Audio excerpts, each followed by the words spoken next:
안녕하세요. 미속의 최준현 목사입니다. 2023년 8월 29일 오늘 나에 계시는 생명수 세무람 모금 시작하도록 하겠습니다.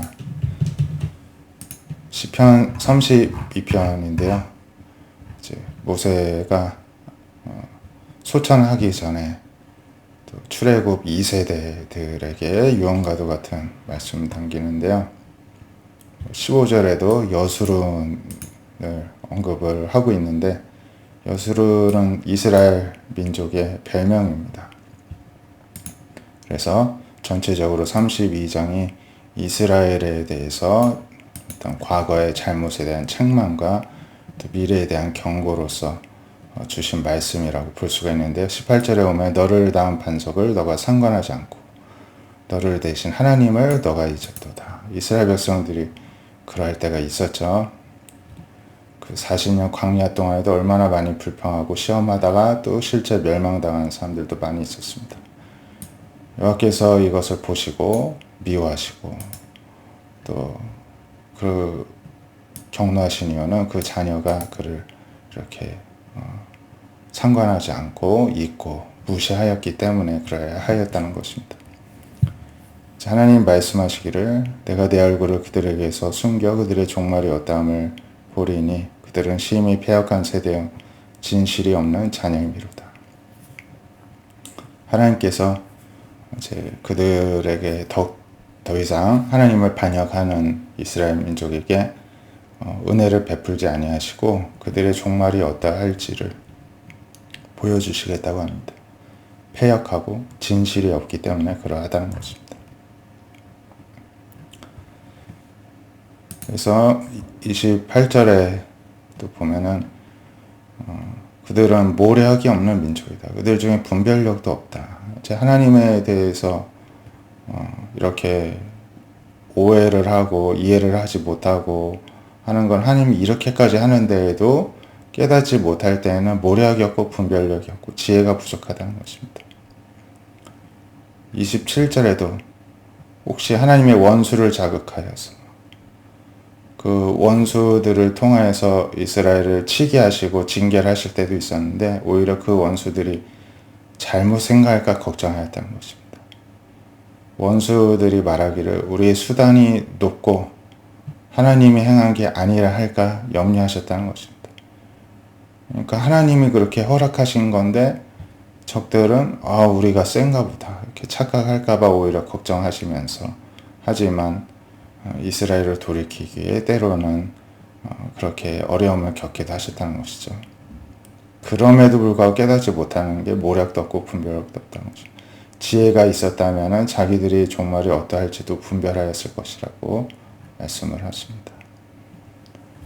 그들의 반석이 그들을 팔지 아니하였고 여호와께서 그들을 내주지 아니하셨더라면 어찌 하나가 천을 둘이 만을 도망가게 하였겠느냐. 여기서 이제 그들의 반석이 그들을 팔지 아니하였고,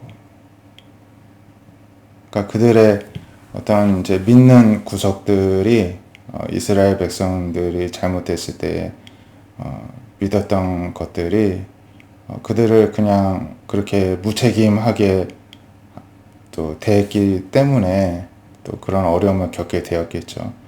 만약에 이제 하나님에 대한 반기를 들고 또 때에 따라서는 우상 숭배를 했을 때 정말 힘이 있었다면은 그러한 것들이 끝까지 책임을 져줬겠죠. 하지만 그들은 그냥 믿어도 팔아 넘겨버립니다.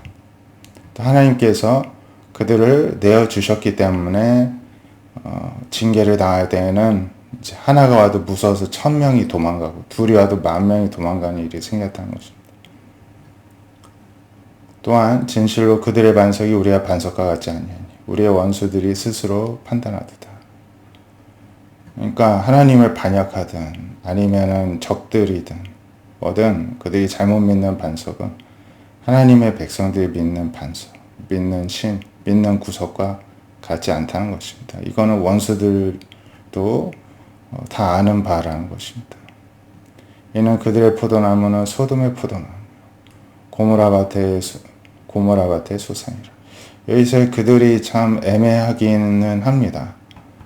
이게 적을 얘기를 하는지, 이스라엘 백성들 중에서도 불순종하는 자들 이야기를 하는지. 그런데 전체적으로 이제 하나님께서 이스라엘 민족을 좀 책망하시고 깨닫게 하시고 교훈을 주시기 위해서이기 때문에 이스라엘 민족을 전제로 보는 게 좋을 것 같은데요. 그래서 하나님의 반역을 하면은 다 그냥 소돔과 고모라 같이 멸망의 길로 간다는 것입니다. 독이 든 포도를 들고 있는 것 같고 포도주도 뱀의 독을 마신 것과 같습니다.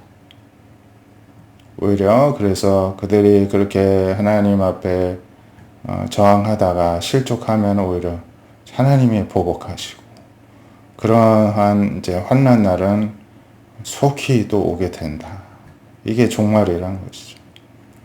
그래서 하나님은 자기 백성을 판단하시고 종들을 불쌍히 여기시고 그래서 때로는 무력한 갇힌 자 노인자가 없음을 보시는 때에 또 긍휼을 베푸시고 구원을 베풀어 주십니다. 또한 하나님 말씀하시기를 그들의 신인들이 어디 있으며 그들이 피하던 반석이 어디 있느냐. 우상들, 자신들이 옳다고 생각했던 것들이 다 어디가 있냐는 것이죠. 모세가 시내 산에서 하나님의 말씀을 받아오는데 더디 오는 것 같으니까 금송아지까지 만들어낸 이들이지 않았습니까? 그 신들이 어디가 있냐는 것이죠. 그들의 재물을 받아 먹었던 그 신들이 와서 돕게 하고 피난처가 되게 하라는 것입니다. 이제 아무것도 없었던 거죠. 아무런 힘이 되어주지 못했습니다. 그래서 이제는 나하고 내가 그인 줄 알라. 나 외에는 신이 없는 줄을 알라. 이렇게 말씀하십니다. 하나님이 죽이기도 하고 살리기도 하고 상하기도 하고 낫기도 하시고 하나님 종에서 능히 빼앗을 자가 없도다. 이렇게 말씀하십니다. 그래서 하나님 외에는 신 자체가 없다는 것을 좀 잊지 말고 기억하라. 하나님 이렇게 말씀을 하십니다. 로마서 11장 33절부터 36절 보면 깊도다 하나님의 지혜와 지식의 풍성하며 하나님의 지혜와 지식이 풍성하시죠. 그 판단을 아무도 헤아리지 못하고 하나님이 가시고자 한 길을 아무도 찾지 못합니다. 누가 하나님의 마음을 알겠으며 누가 하나님의 모사가 되겠습니까? 누가 하나님께 먼저 드려서 하나님이 거꾸로 이제 나한테 갚아주니라고 애쓰게 하시는 일이 있겠냐는 것입니다. 모든 만물이 하나님으로부터 나오고 하나님으로 말미암고 하나님께로 돌아갑니다. 그래서 하나님께서 시작하셔서 하나님께서 마무리 짓는 이 과정 가운데 우리가 잠시 살아가는 것뿐인 것입니다. 그래서 우리는 모든 영광 하나님께 올려드릴 수 있기를 원합니다. 오늘도 이 말씀을 새기고 우리가 하나님 안에 거하기를 바라고 또 기도하겠습니다. 하나님, 우리가 무엇을 믿고 따라가겠습니까? 이 세상에서 신은 하나님밖에 없습니다. 오늘도 하나님 앞에 진실되게 또 하나님 말씀에 순종하는 마음으로 또 겸손히 엎드려 또 기도하고 주신 말씀에 순종함으로 의지함으로 나아가는 우리 모두가 되게 하여 주시옵소서. 예수님의 이름으로 기도드립니다. 아멘. 오늘도 믿음으로 승리하는 하루 되시길 축복드립니다. 감사합니다.